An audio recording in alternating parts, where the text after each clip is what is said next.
어, 창세기 29장 21절에서 35절.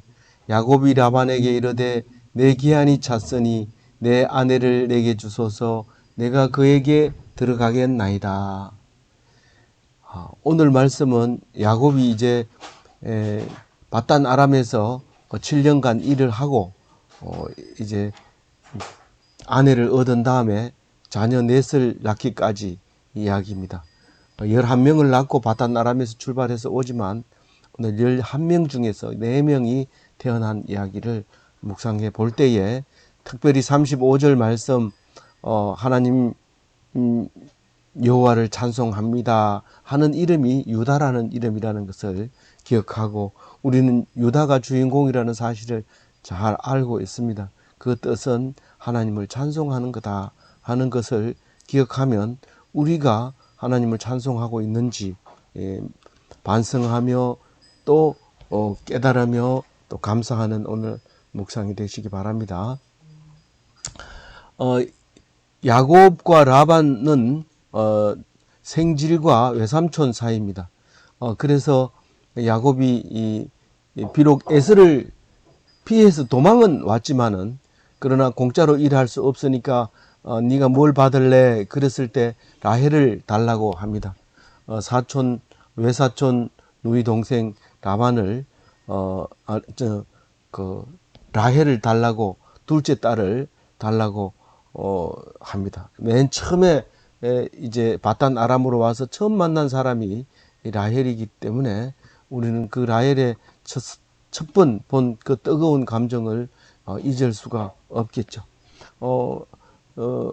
너무 기뻐서 얼싸안고 울었던 것을 생각하면 참 라헬이 이 아내가 됐으면 좋겠다 그렇게 생각하고 라헬을 주면 내가 7년을 살겠습니다 그렇게 얘기함으로써 반대하지 않고 라반은 우리 동족이고 우리인데 다른 사람보다 훨씬 낫지 않겠는가 그러면서 기뻐하면서 그 일을 허락했고 야곱은 또한 그 사랑하는 사람을 아내로 얻었다는 것은 옛날에 있을 수도 없는 일인데 지금은 이제 사랑하는 사람을 내가 아내로 얻을 수 있다는 생각에 7년을 하루같이 몇 날같이 기쁨으로 일을 한 것을 알 수 있습니다.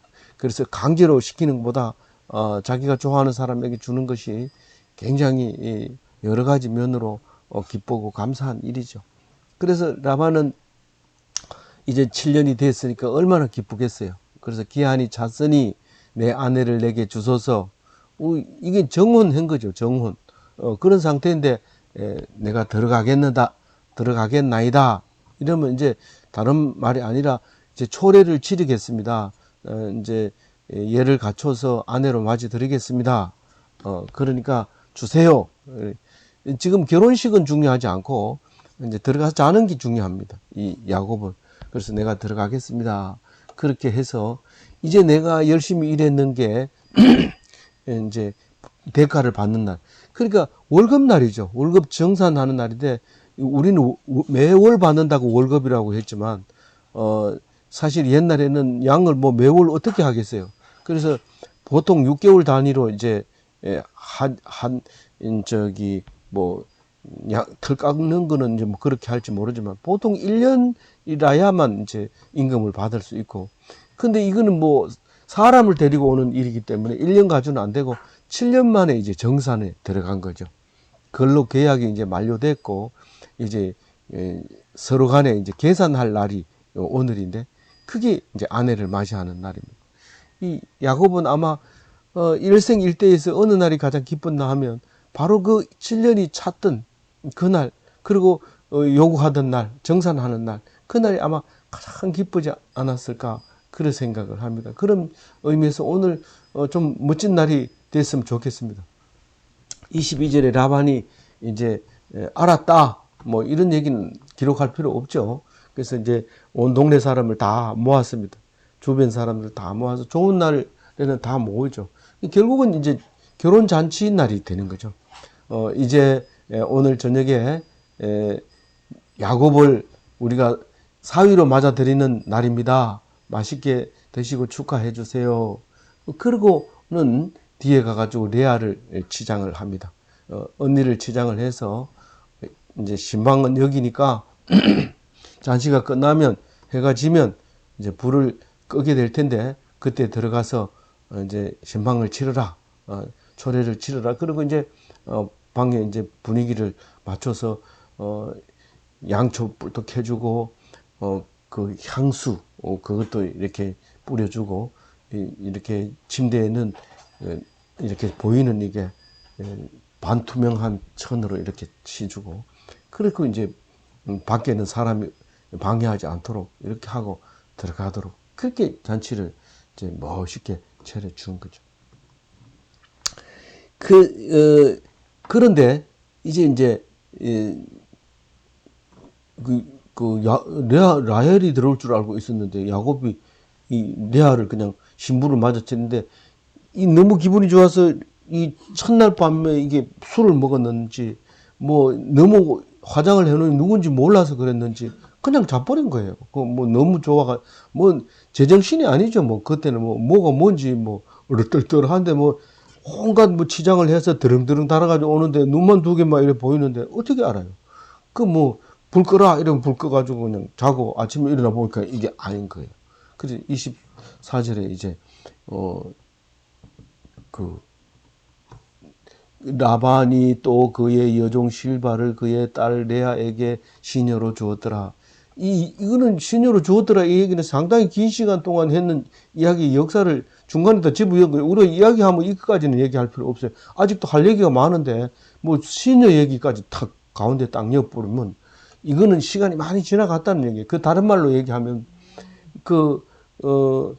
이미 결혼은 완성이 됐고 성립이 됐다는 거죠. 그런데 말을 하기를 아침에 일어나 보니 이럽니다.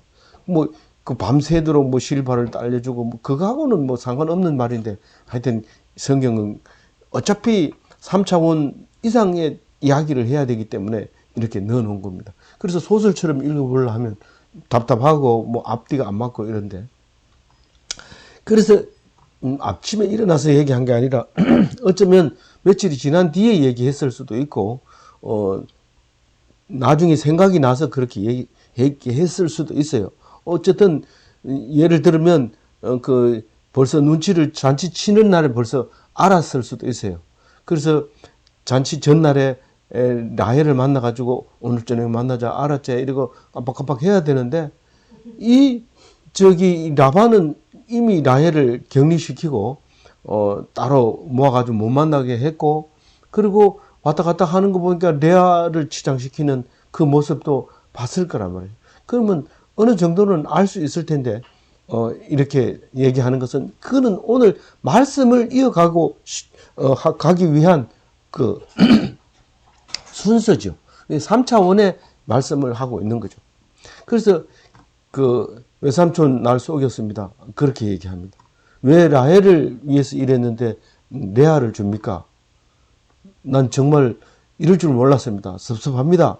이렇게 얘기를 하죠. 그러면 그 라반은 대답을 합니다.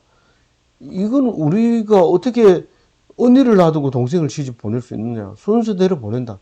나는 너에게 딸을 준다는 거로 가지고 일을 시킨 거고 네가 보니까 일은 둘째치고 네가 라헬이 타령이 나서 그랬구나. 그런 이제 오해의 소지를 이제 서로 소통하게 됩니다. 25절에. 서로 한 사건을 놓고 따로 생각한 거죠. 그런데 그거는 종이로 적어 놨으면 열어보고 또 열어보고 이러면 되는데 7년 동안 뭔 얘기했는지 잊어버리고 라반은 당연히 레아를 보내야지 그렇게 생각한 거고 이 야곱은 당연히 라헬이 자기 아내인 줄 알고 있었던 거죠. 그래서 이거를 속였다고 지금 야곱은 항의를 하지만 사실 라반 입장에서 속인 거 아닙니다. 뭐를 속여요? 그거는 뭐 속일 필요가 없는데 라헬이나 레아나 자기 딸은 똑같은 건데 이걸 줘도 되고 저걸 줘도 되지만 자기는 순서대로 주겠다는 거죠. 우리가 물건을 파는데 저게 마음에 들어가지고 돈을 딱 지불했는데 제일 앞에 거 줍니다. 저거 달라 이러니까 저거는 가짜고 디스플레이 해놨는 거고 그러기 때문에 그건 줄 수 없다. 이러면 그 옷이 좀 달라 보이고 좀 그래요. 그래서 그게 입기 싫어지는 그런 일이 생긴단 말이에요. 그러나 우리가 봤을 때는 하자가 없는 거예요. 주인은 당연히 이걸 파는 거고 손님은 저걸 보고 사라고 했던 거고 그런 거지만 사든지 말든지 그건 둘 중에 한 가지예요. 뭐 때려치우고 가든지 나는 뭐 레아는 싫다. 나는 쏘갔다. 그럼 가든지 아니면 그대로 데리고 살든지 둘 중에 한 가지예요. 그런데 외삼촌이 우리가 볼 땐 나쁜 것처럼 보이지만 절대로 나쁜 사람 아닙니다.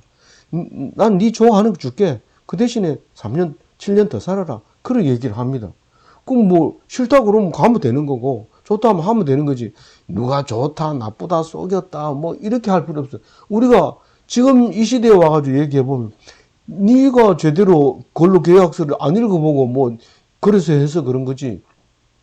그건 뭐 법적으로도 하자 없다. 이렇게 얘기하면 할 말이 없는 거예요. 그래서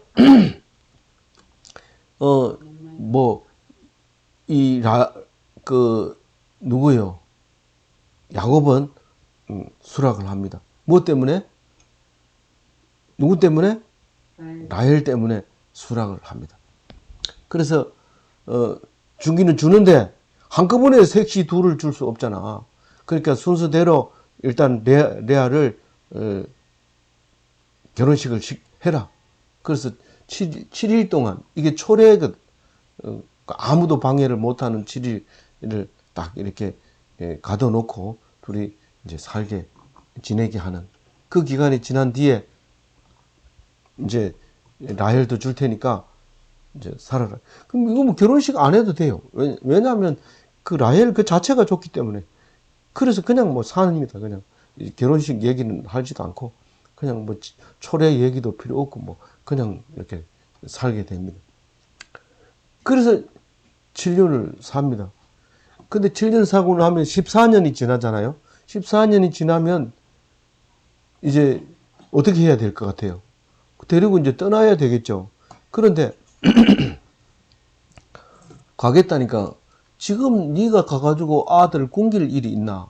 네 재산 없이 아들 식구만 이래 잔뜩 지금 그 11명은 아니라도 상당수를 낳은 상태예요. 그러니까 7년 안에 막 상당수를 낳았는데 네 이대로 나가면 굶어 죽는다. 뭐 어떻게 할 수 없다. 그러니까 여기서 일을 더 해라.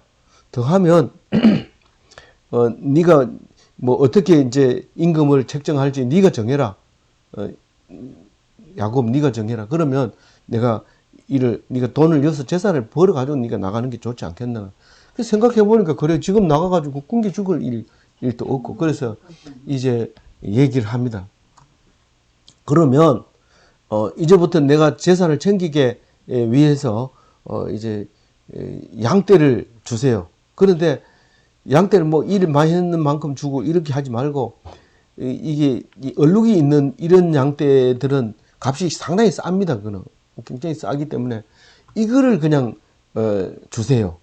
가끔 가다 나는 이거를 우리에게 주면 그걸 재산으로 하겠습니다. 그래야 또 우리 재산 외삼촌 재산이 분명하지 않습니까? 그러니까 이걸 주면 안 되겠습니까? 좋다 이렇게 된 거예요. 그래가지고 그게 섞이지 않게 하려고 이게 이제 비록 이제 얼룩이 지는 양을 낳았더라도 또 새끼는 또 안 괜찮을 수가 있어요. 그래서 이제 아예 사흘길을 이렇게 따로 떼놓고 양쪽으로 왔다 갔다 하면서 일을 봅니다. 여기 가서 일하고 저 가서 일하고 이러면서 그 외삼촌 양떼 따로 떼고 자기 양떼 따로 떼고 3일길을 이렇게 띄워놓고 일을 하는데 물론 뭐 왔다 갔다 하면서 일을 못하죠.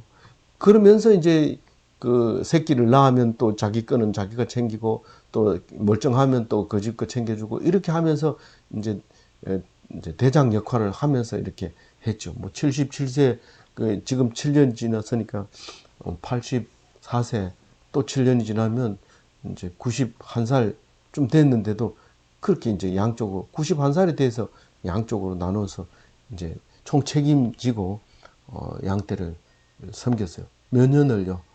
6년을 이제 그렇게 했는데 그쯤 되니까 막 이 얼룩 지는 거를 안 잡아 먹으니까 숫자가 막 엄청 많아졌어요. 그러니까 야곱의 재산이 뭐 월등히 불어나 버린 거예요. 이제 그 얘기는 이제 뒤에 또 나오니까 그렇게 다 할 필요는 없고 그런 이제 그 상황에서 그 떠나기 전까지 그래 7년 합해서 20년 동안 낳은 자식이 11명입니다. 이제 한 명은 가다가 이제 낳다가 죽는 거고. 그래서 11명 중에서 4명 이야기를 이제 오늘 하죠. 4명을 레아가 본 처가 낳습니다. 낳고 라헬이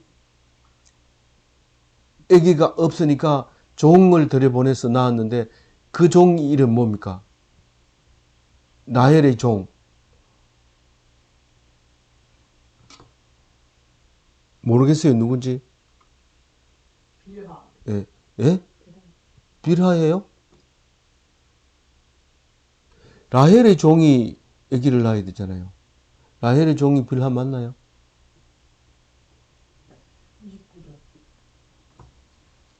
29절. 29절에 라헬의 종 빌하가 이제 둘을 놓고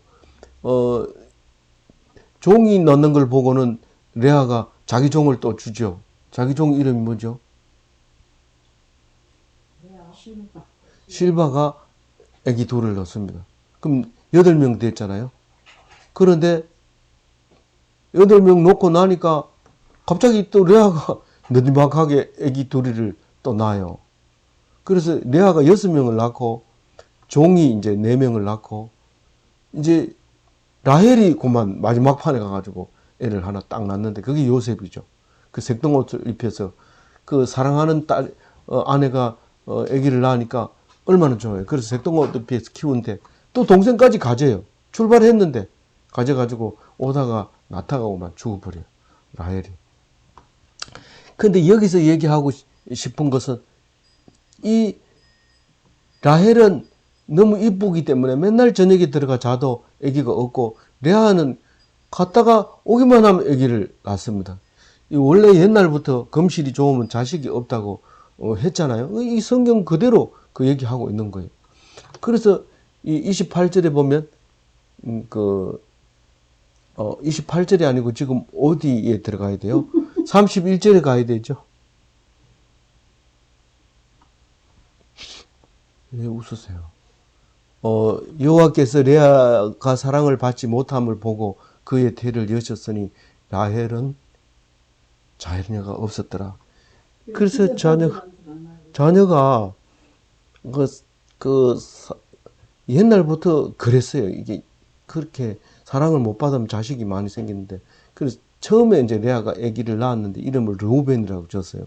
그 지으면서 그 뜻이 뭐라고 그랬어요? 알을 낳았으니까 이제 나를 사랑하겠지. 그러면서 루벤 이렇게 알을 낳았으면 나를 사랑하리라. 알을 낳았으면 나를 사랑하리라. 근데 이게 맏아들이 나중에 이게 십몇 년이 되니까 어른이 돼가지고 제법 뭐 하는 일들이 많아요. 그래서 애기 많이 낳는 이게 그 중에서 맏아들이 르우벤이 이 합한체라고 하는 그 애기 낳는 풀을 가지고 왔어요. 그런데 라헬이 어떻게 알았는지 그걸 알아챘어요. 아, 너 많이 낳는 게 저 합한체를 가져와가지고 저거 또 더 낳으려나? 이러니까 막 라헬이 견디지 못하는 거예요. 그래서 당신 아들 합한체 가져온 거 나 달라고 이렇게 한 거예요. 그러니까 레아가 또 만만하지 않잖아요. 니 맨날 신랑 데리고 자면서 니 체면도 없다. 나는 가끔 오기 때문에 합한체 먹어야 된다. 이러면서 자기가 딱 쥐고 있으니까 좋다 그러면 내 신랑 줄 테니까 이거 달라고. 그렇게 해서 바꿉니다. 그거를. 그런 일이 이제 뒤에 이야기 나오니까 그냥 맛만 보시면 되는 거죠.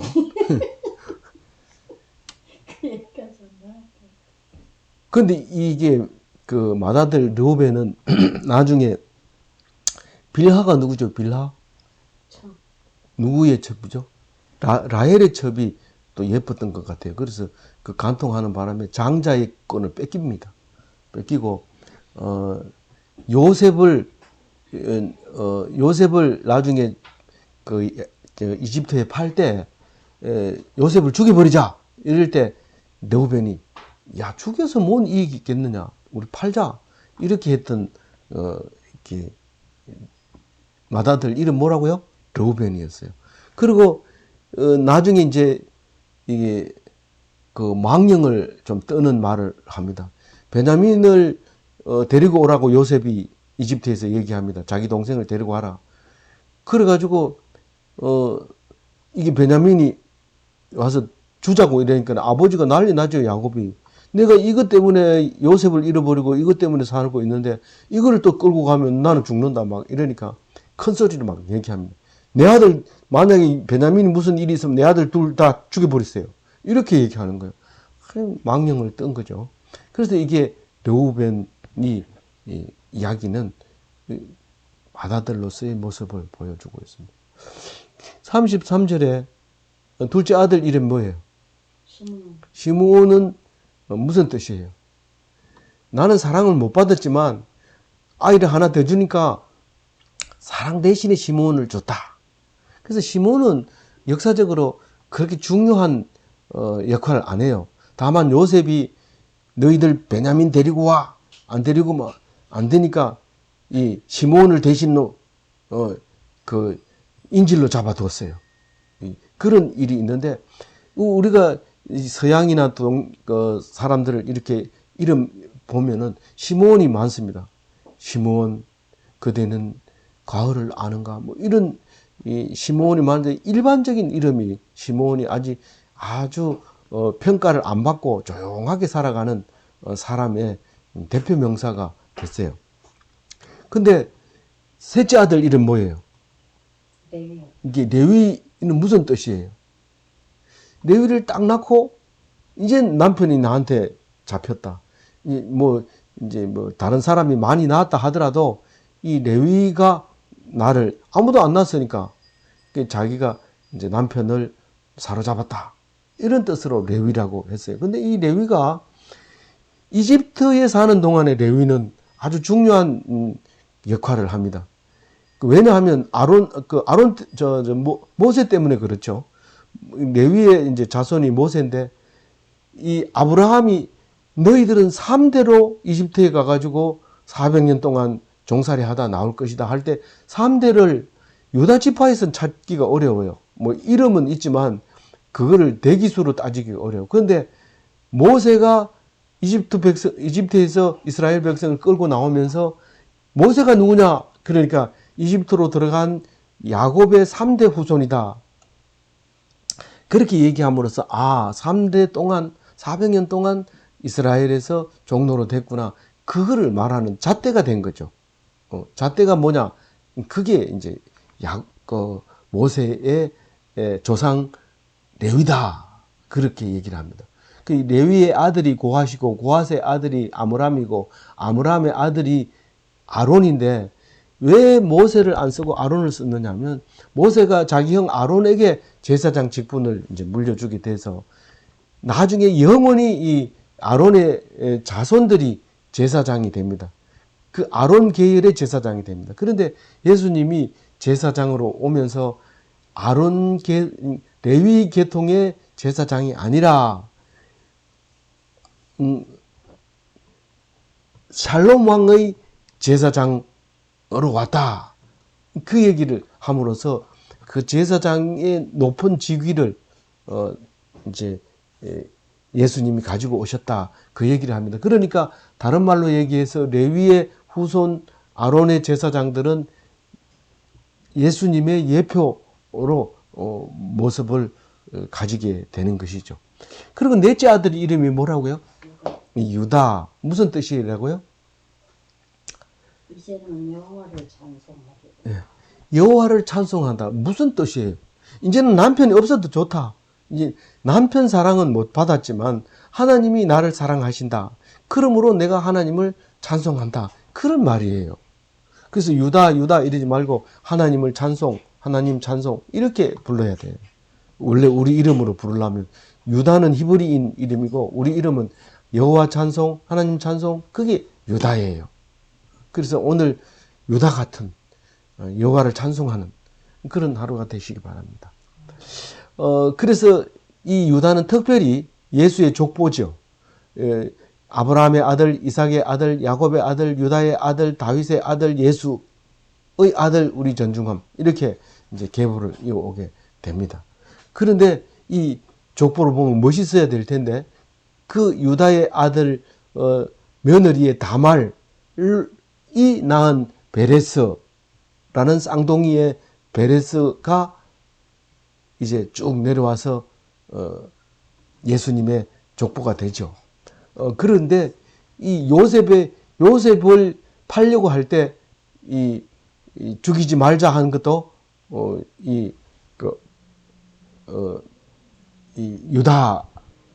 유다도 그렇게 했어요. 그리고 베냐민 대신에 자기가 인질로 남겠다. 베냐민 보내고 요셉에게 보내고 그냥 나를 붙잡아 주세요. 이렇게 얘기를 한 거죠. 그리고 요셉 앞에 가가지고 막 이렇게 베냐민을 데리고 가가지고 막 이렇게 얘기할 때 유다의 말 때문에 요셉이고 막 넘어가 버립니다. 그리고 내가 요셉입니다. 형들이 팔았던 요셉입니다. 이렇게 고백하게 하는 중요한 말을 했던 유다였던 거고, 나중에 야곱이 이집트에 가가지고 요셉하고 이제 협상이 아니라 인사하러 갈 때 유다를 대표로 보냅니다. 맏아들을 보낸 게 아니고 유다를 보내면서 우리가 왔다고 그 바로를 좀 만날 수 있게 해달라고 얘기를 합니다. 그래서 이제 바로에게 만나는 이야기가 나옵니다. 그리고 이제 그 유다의 후손으로 보아스가 나고 또 다윗이 나고 솔로몬이 나고, 그리고 이제 유대인들이 북이스라엘 보다가 130년이나 뒤에 망해가지고 유대인이 태어나게 되고 유대교가 태어나게 되고, 그 사람들은 나일강과 메소포타미아에 흩어져서 살게 되게 됩니다. 그래서 온 땅에는 유대인이 흩어져 있지만 유대 나라는 없어지고 맙니다. BC 587년에. 그리고 이제 그걸 다 흩어진 사람을 디아스포라라 하고 2차 대전이 끝나서 2000년 뒤에 2000년보다 훨씬 뒤에 이제 나라가 만들어지게 됩니다. 그래서 우리는 유대교의 그 조상 유다, 그리고 그 천주교의 조상, 그리고 기독교, 예수교, 그리스도교의 조상, 그래서 믿음의 계보가 되는 그 유다가 오늘 나는 것까지 오늘 이야기를 했습니다. 내일부터는 그 다음 6명의 자녀의 탄생 이야기가 나옴으로써 11명을 낳고 바단 아람을 출발해서 귀향하는 그런 이야기를 묵상하게 될 것입니다. 재미있느냐? 재미있다. 이거 보다가 하나님께서 우리를 사랑하실 때에 처음부터 믿음으로 그렇게 이름을 지은 거예요. 사람 사랑을 받는 것이 아니라 하나님 사랑 받는 것이 유대인이다, 유대교다, 그런 말을 하면서 우리에게 주신 믿음의 조상을 생각하면 우리의 삶이 사람과 같지 아니하고 하나님 사랑받는 사람으로 살아갈 수 있다 하는 것을 깨닫게 됩니다.